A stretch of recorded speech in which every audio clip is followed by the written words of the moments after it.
This is Beth Candell with Beth's Bountiful Bone Broth.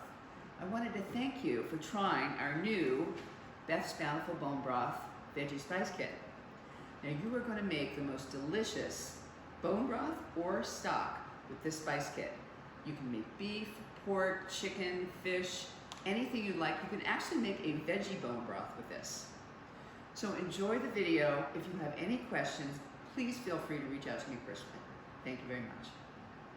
Hi there, here's your step-by-step directions on how to make the most delicious bone broth.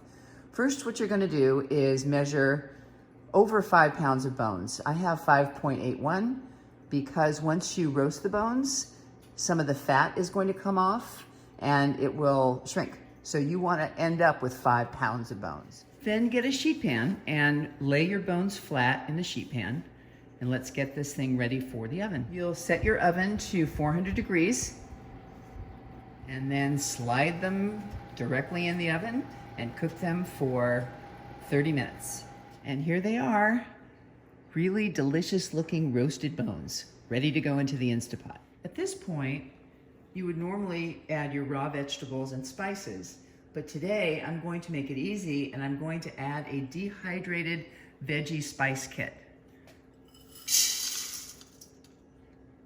These spices have all the vegetables you normally put in your bone broth or your stock, like carrots, celery, onions, and garlic, but it also has black garlic, shiitake mushroom, and turmeric, which are all really good for you.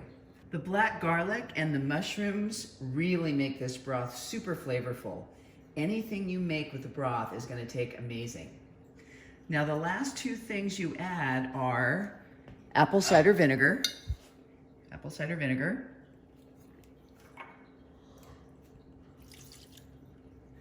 and water.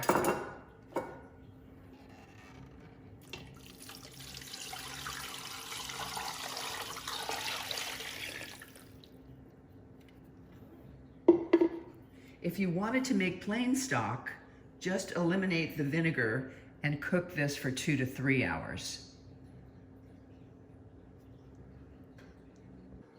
All right, it's time to put your lid on.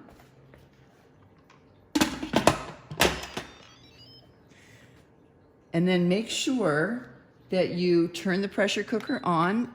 Mine says pressure cook, but your button could say manual. You want to make sure your pressure level is on high pressure and that your time is 4 hours.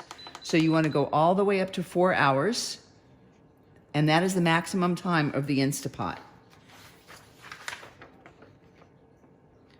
After 4 hours, you're going to have to turn off the Instapot and turn it back on again for an additional 4 hours, 3 or 4 hours.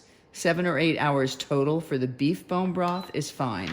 If you're going to do chicken, poultry, or turkey, you want to do 6 hours total. So when you stop the Instapot after 4 hours, you'll just turn it on for an additional 2 hours. So make sure that before the pot starts going, that you adjust your time appropriately. So we'll go down to 2 hours. And that's it. And then we will see you when we're ready to strain. So your delicious, rich bone broth is now done. It's been cooking for 7 hours. Look at those lovely vegetables.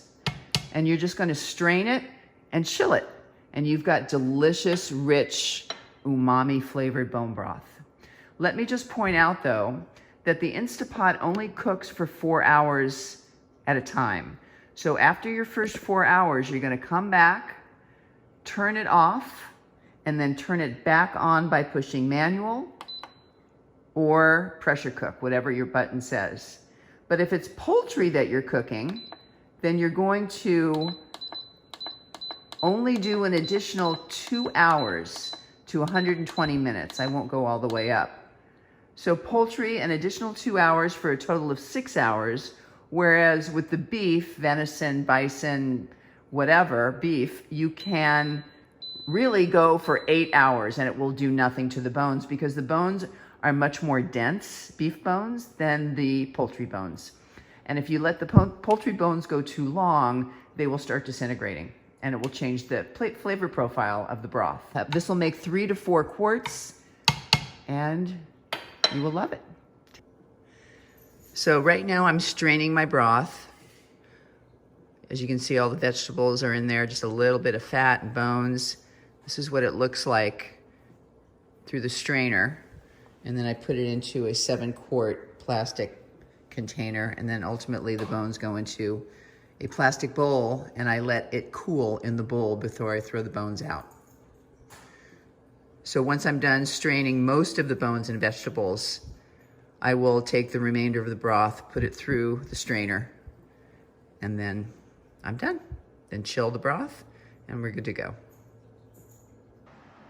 Thank you so much for watching this video. I hope you learned a lot about making stock and bone broth. Reach out to me anytime you like.